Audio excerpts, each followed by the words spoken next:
planet's on fucking fire. Hey everybody, I'm Nikki, and this is Backyard Politics.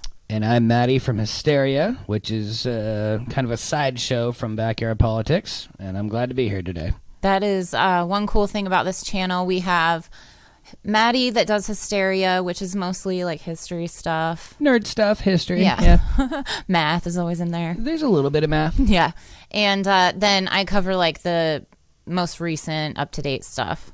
So, she's the cool kid, and I'm the guy that you only hang out with because your parents made you. Yeah, because you needed information. Right, and more friends. So, anyway, if you guys are interested in being on the show or bringing an article to discuss on the show, you can subscribe to my Patreon. It's only $5 a month. I know money's tight, so if you can't, there's other ways to support the show, like, share, subscribe, all that stuff.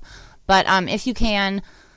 If we get enough Patreon members or subscribers, then we can invest in StreamYard, hopefully. So bring the little production value up a little bit there. And if that happens, you guys are going to really miss the television behind us. Yeah. But for now, this works, right? Yeah. It's about content. There you go. So here in Oregon, we have two sayings. We have keep Oregon green, which is a little sad because of the wildfires, but it'll get green again. And then we have keep Portland weird, which is exactly where this episode's going to land you. There's also keep Salem lame, and we live in Salem. That's true. Salem, everything that Portland does really good, Salem does like in Salem the most shits the bed at it. Half-assed. It's not even a half-ass. It's like a quarter-ass. Well, Salem's not too, it's not all terrible. We live here. We can fix things locally. But yeah, my cousins that live up north in the Portland area would always give me shit about living in Salem. So, yeah, well. So they do make stickers, I'm told, that say keep Salem lame. You're not just told. I've seen them. And we're getting off on a tangent. That's fine. Okay. So anyway, keep Portland weird. This is exactly what's going to happen with this latest update to the Portland shooting. More serious subject here. As most of you or all of you know, on August 29th in Portland, Oregon, Michael Reinell shot and killed Aaron Danielson, also known as Jay. He was a Patriot Prayer member. And Michael Reinell killed him in downtown Portland. Reinell claims that it was in self-defense, even though Aaron Danielson only had bear mace, and I say only because that does not equal a bullet, but it is still violent, so I'm not trying to say it's not. He, Jay, as they called him, yeah, Mr. Danielson, if you will, he did have a gun on him, but it wasn't drawn, and he didn't reach for it, but he definitely produced bear mace, causing the Reinell guy to be like, well, here we go. And there's a difference between getting pissed off from somebody potentially like about to spray bear mace at you. There's a difference between that and feeling that you are going to die. And that's what Reinell essentially said, was he thought that if he didn't shoot the guy twice, that him and his friend he was there with, like, they were just gonna die because of this guy. Yeah. Which, if you go back and watch my other video that was covering the same subject, there's still photos of Reinell waiting in a stairwell for this Jay guy to walk by. So he was setting up his target. He knew what he was looking for. He was like, fucking like a lion hiding in the bushes, waiting for his prey. Yeah, and he also he claims that he has he's an Army veteran, but the Army has come out and denied all ties to him. So who do you believe? I mean, the killer or the military-industrial complex? Right? Do I have to decide right now? No. Okay. So I strongly encourage you to go back and watch that other video covering this. And specifically, we want to talk about why did he choose Vice of all outlets? Like, there are so many independent journalists in Portland covering the protests every single night. Every single night. He could have gone to any one of them if he was actually in their group, right? Beyond that, there's a ton, like you said, a ton of independent journalists out there every night covering it. More so, there are hundreds, literally hundreds of sources via the internet that broadcast this stuff on the daily. So, like, there's a bunch of places he could have gone to, tell his story. You would think, though, if somebody's claiming to be, as he says, 100% Antifa is his quote, which also doesn't sit well with me because I'm Antifa, I'm anti-fascist, but I wouldn't go around saying I am 100% Antifa, You don't have your Antifa membership card? I don't have my membership card. I don't have my tattoo either. You don't? No. Okay, well then you're not an official member. So, anyway, he could have gone to literally anybody, and if he was with Antifa, nobody that I know that calls himself anti-fascist falls under watching mainstream media at all. No. At all. No. No. So, here's a little video footage of what we're talking about with how weird the Vice interview is, and I will link to it in the description box below so you can watch the whole thing. But just notice how strange, like the editing and the guy speaking at the beginning, just all of it. Okay. Would you mind miking it for me? Yeah, we good. Thank you.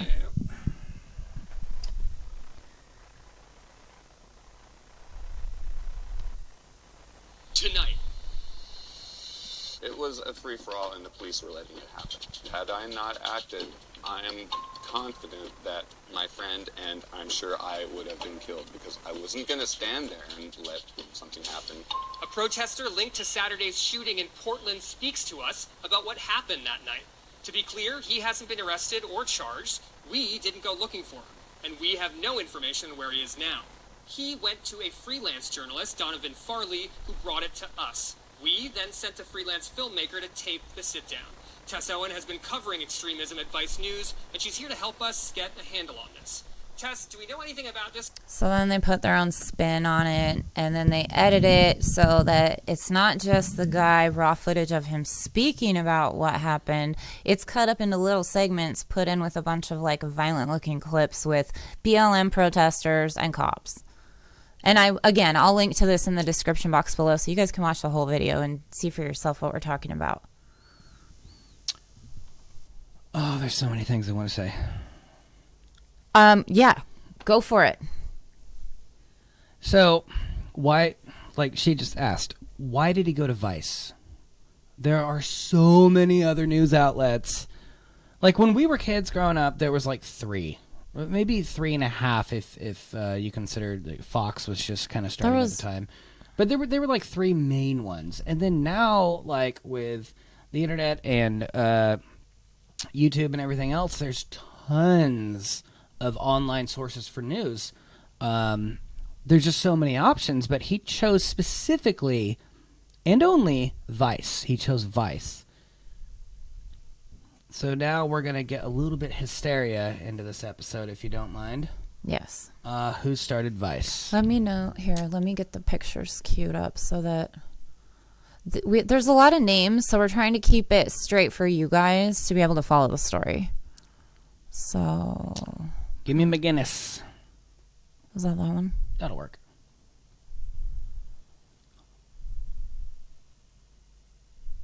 There he is. Okay, Oops, so this guy right here, this is Gavin McGinnis. He started Vice in like 1996. Him and his childhood friend Shane Smith and another dude, they started it as like a, I don't know, like an off-the-wall, offbeat type of magazine, and then it blossomed into a bunch of other things, including like now they have this huge, online platform and a lot of weight behind him. So anyway, that guy started Vice. He also started the Proud Boys. Same dude. The same guy that started Vice started the Proud Boys. And his best friend since Gavin McInnes, the guy I just showed you, his best friend since they were like 12 or 13 years old is Shane Smith, which is the other guy shown in this photo. So they started together, and then in like 2008-ish or so, when Gavin McInnes was getting a little bit too racist in their like online stuff and their journalism, if you want to call it that, Shane Smith kind of kicked him out, bought him out, if you will, and McInnes went elsewhere. So to this day, Shane Smith is still the executive manager for content for Vice. He's also still really good friends with Gavin McInnes, the guy that started the Proud Boys. Do you have anything to say about that? It just all makes sense. I knew that there were, I'm not trying to have a pun here, but there were holes in the story to begin with. Like, I can't say this enough. Go back and watch my other video. It's just like, you watch the raw footage of that Vice video and it's like, what the fuck is this? It looks like total bullshit propaganda. It looks like fake news, but not like even real life fake news. It looks like a fake, like SNL skit. Worse. It looks like a fake news clip from a Adam Sandler Netflix movie. Oh. Sorry, that's what it looks like. We love you, Adam. I love Adam Sandler. I'm just saying. It's true, though. I hit too hard for you? Yeah, a little bit. Okay. Sorry. Poor Adam Sandler. Poor? Don't do that. Don't do that. Sorry. Okay, we're getting off subject. So. Okay. So, who's next? Back to Gavin McInnes. Got kicked out of his own program, essentially, for being way, way too racist, more so than they were accustomed to. And now he writes for Talkies Magazine, also known as Talk Mag. Is that what they call it? I think so. I think so, but it's a big online magazine. And just for kicks, I'm going to throw a name at you. Richard Spencer.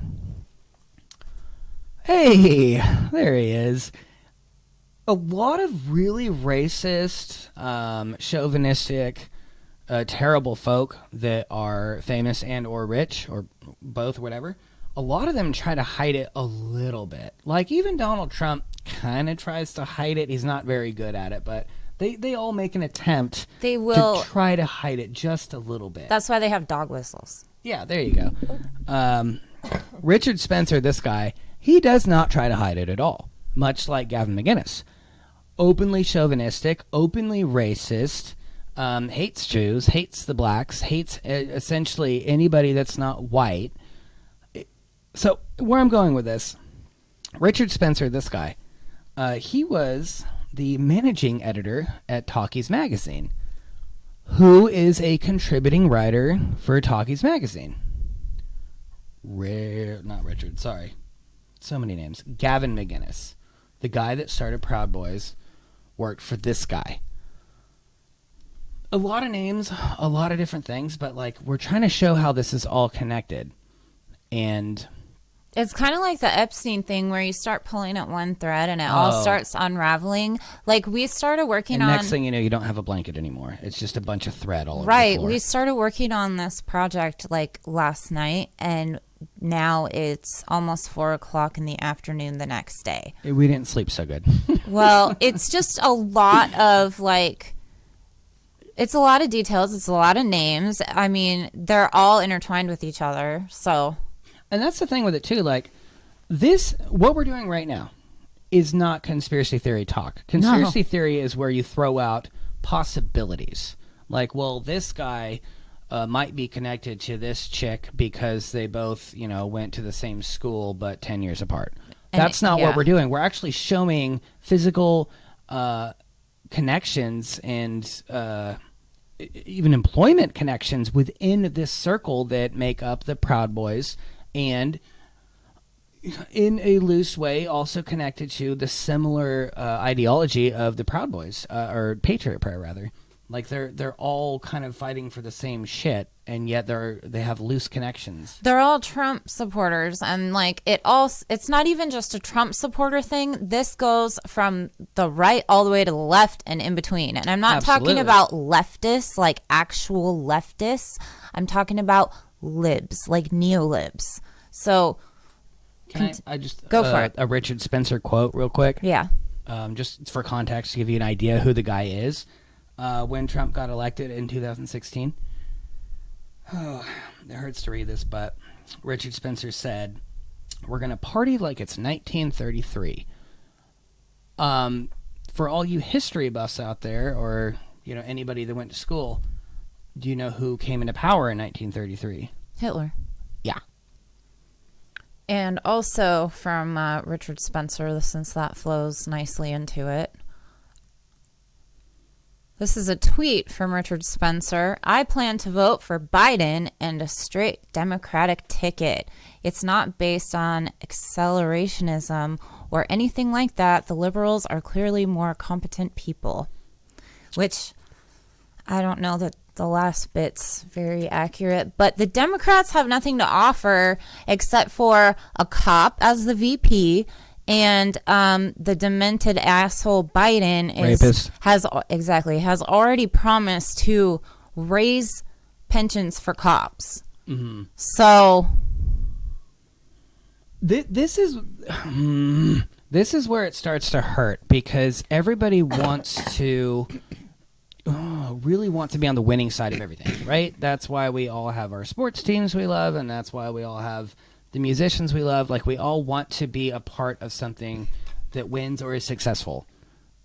And when you hear shit like this, where because we're both definitely on the left side of things, we can't use the word progressive anymore because assholes like Elizabeth Warren started calling themselves that. And Buttigieg. I thought you were about to say Putin, but whatever. None of this Russia narrative No, here. But what really sucks is when you have situations like this where an outright blatant neo-Nazi, as he has claimed to be, people didn't call him that, he called himself that. Yeah. Now he is supposedly on the side of what we used to call liberals. They have become something else. Well, and I've heard people say this. Elizabeth Warren used to be a Republican, which is a fact, right? Mm-hmm. Yeah. She didn't become more progressive or liberal. The party just moved more to the right to fit her. Not necessarily her specifically. No, I have to give kudos to well Graham said. Elwood on that because that's where I heard it. No, that's fine. But it's true. Right. So, did you have more to cover on the Vice part of it? I have more to cover about Gavin McInnes in general. Sure. So, like I said before, Gavin McInnes started Vice with his friend Shane Smith, and his friend still works there. So, Gavin McInnes in 2016, he started the Proud Boys, and then this little tidbit of nerdology, if you will, you're gonna want to pay attention to. So, in 2018. Gavin McInnes left the Proud Boys. He left the Proud Boys on advice from his lawyers and on advice from local law enforcement because of the Proud Boys' involvement in Charlottesville. What happened in Charlottesville? Heather Heyer got ran over and murdered. And a bunch of other people got ran over, but not murdered like she was. Mm. So that shit goes down, orchestrated by the Proud Boys. I'm going to read that again. His lawyers and local law enforcement told him specifically, you need to step away from the group. They all work together because anyway. Of this shit, and this is just circling it back around how they all fucking work together. Mm-hmm. Oddly enough, so that was 2018, but oddly enough, in 2019, he sued, Gavin McInnes, he sued the Southern Poverty Law Center because they designated the Proud Boys as a hate group. So if he's no longer involved with the Proud Boys, why would he sue because somebody said the Proud Boys were a hate group? Mm-hmm. He is still involved, always has been, and that's just a little bit of proof Yeah. Do your next. What part? The next one. Roger Stone. Oh. These ties just keep going and going and going. And this video will end at some point. At one point. We're gonna get tired. But so Roger Stone, who's directly associated with InfoWars, remember Alex Jones? Joe Biggs, there's Roger Stone, by the way. And now Can I say this? Oh, I found this online a few years ago. This is Alex Jones, Roger Stone. Roger Stone in Salem, Oregon. That's what makes it really eerie. Because, like, you want to fight the bad shit. You always want to. But when it's, like... I'm not going to give up our, like, coordinates. But this is only, I'll just say miles from where we are right now. It's not far. So, go ahead and talk about... Oh, so Roger Stone has direct connections to InfoWars. And, Alex Jones, InfoWars, all that garbage. Joe Biggs used to work for InfoWars also.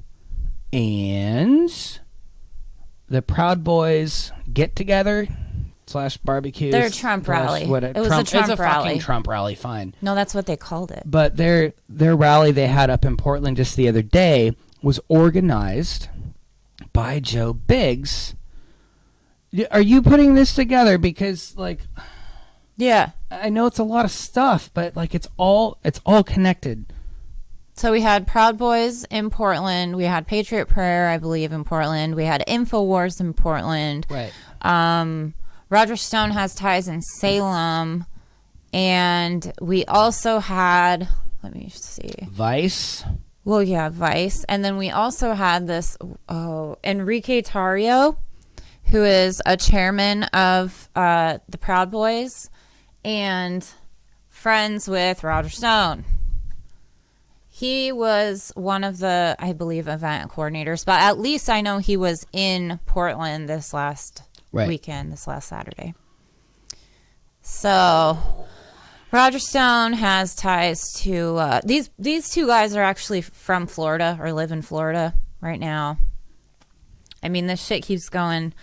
Vice, just on the Vice part, they have ties to Hearst, which is like embedded in everything. Everything. They started out like 125, 130 years ago, essentially starting to buy up a bunch of publications. So they started with buying a newspaper in San Francisco, and then they branched out from there. And then by like the 1920s or 1930s, they owned a bunch of publications, a bunch of things. I don't read.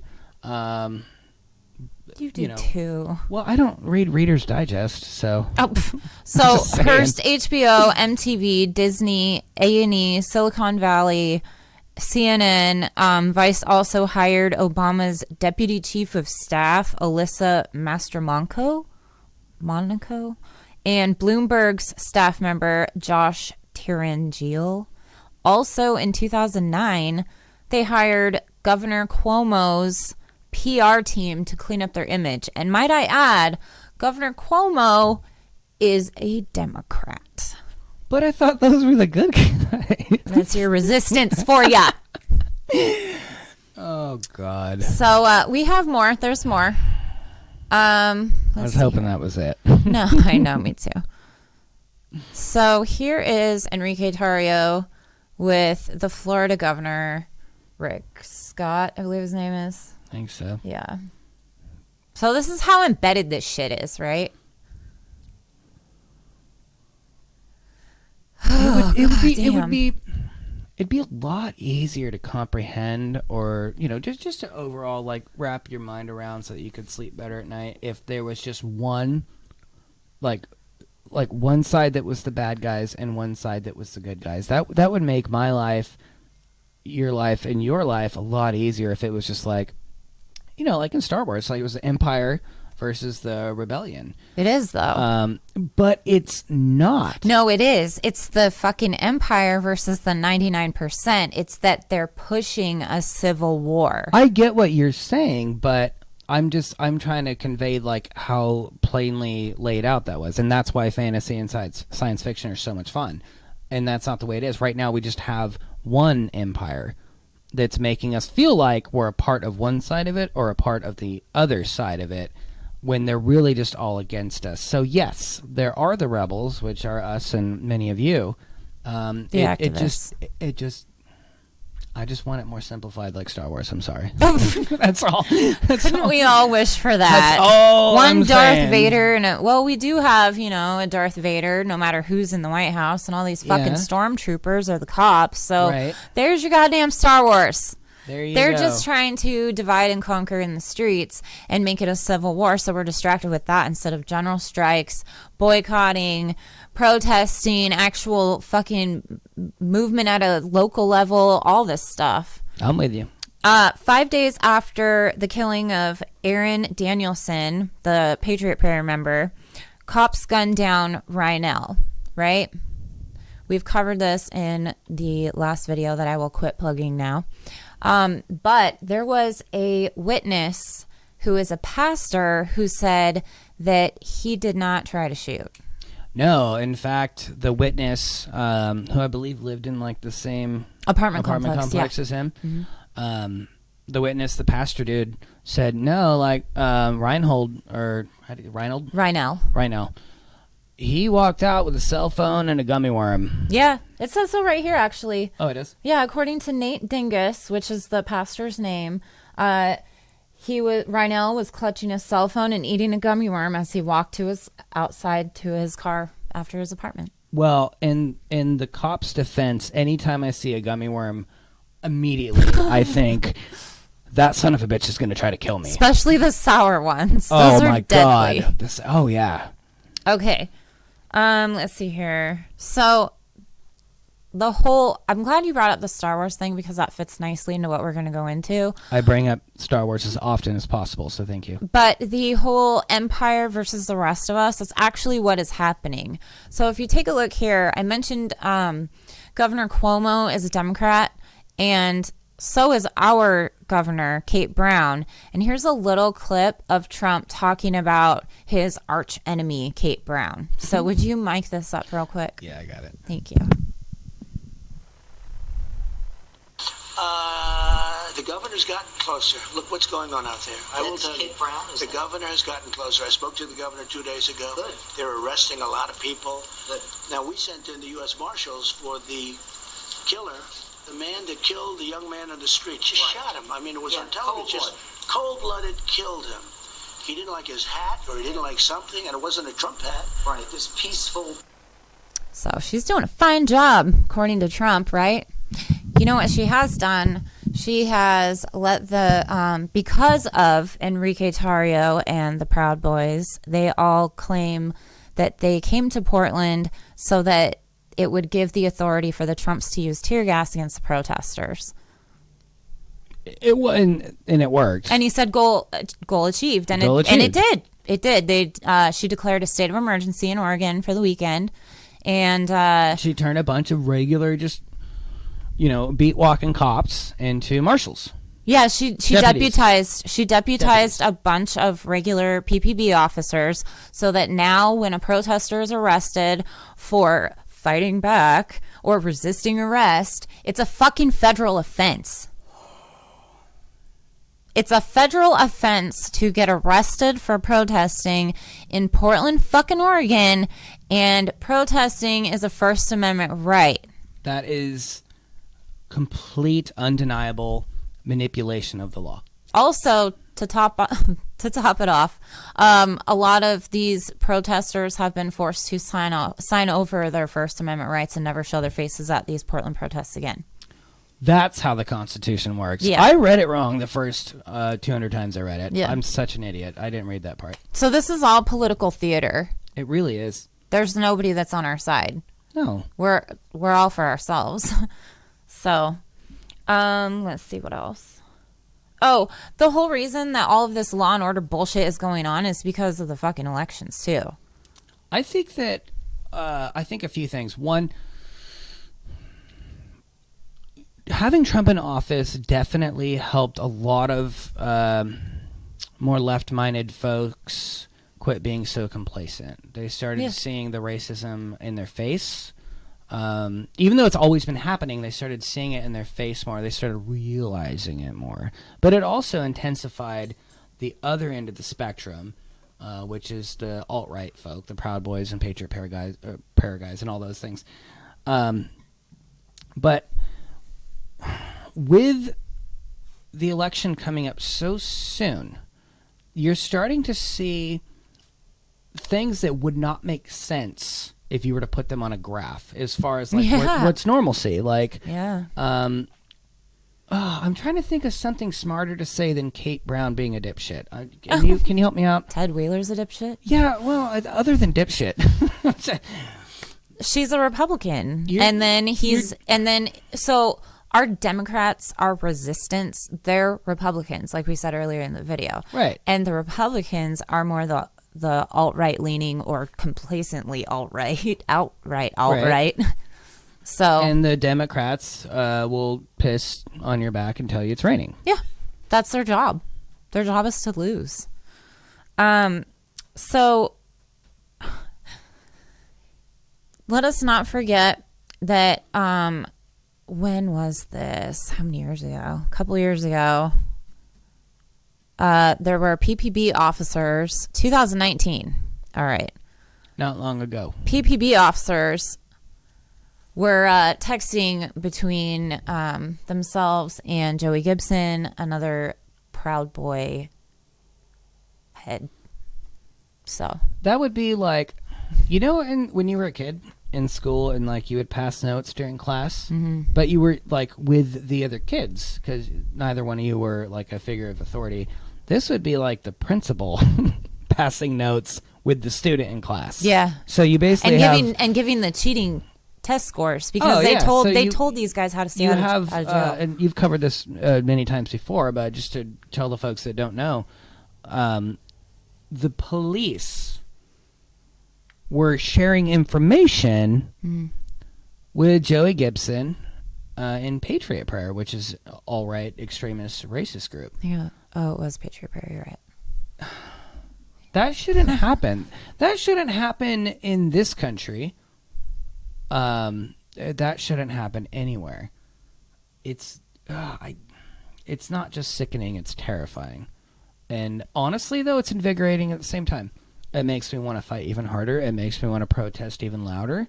And it makes me want to get welcomed onto the show even more. So it reminds me of, what Chris Hedges said, which is actually the background of my laptop. Excuse me. He said, we don't fight fascists because we think we're going to win. We fight fascists because they're fascists. Right. And that's exactly right. And so just to wrap up things, and it's kind of humorous for myself. Do you mind miking this real quick? No, I got it. This is a little clip of my last episode covering this same thing.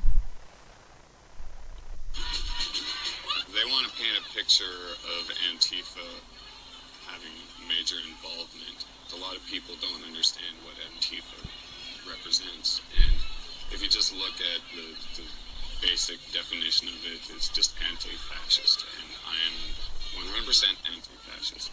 I'm not a member of Antifa. I'm not a member of anything. Honestly, I hate to say it, but I see a civil war right around the corner.